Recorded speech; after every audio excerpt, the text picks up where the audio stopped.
எங்கள் ஊர் கோயிலில் பண்டிகை ஆரம்பித்தாச்சு. இனிமேட்டு சின்ராசை ஒரு 15 நாளைக்கு கையில் பிடிக்க முடியாதுன்ற மாதிரி தான் போயிட்டுருக்கு.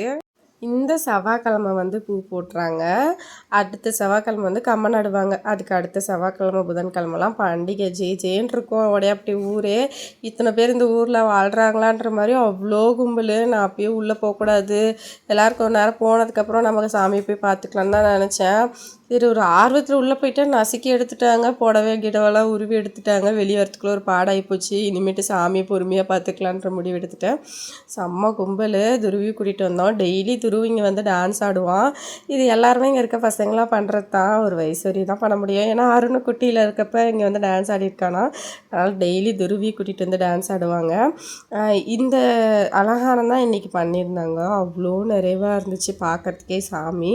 பூ போடுறப்ப நான் பார்க்கணும் சாமியோட ஃபேஸ் அப்படின்னு நினச்சேன். பட் சுத்தமாக இடமே கிடையாது.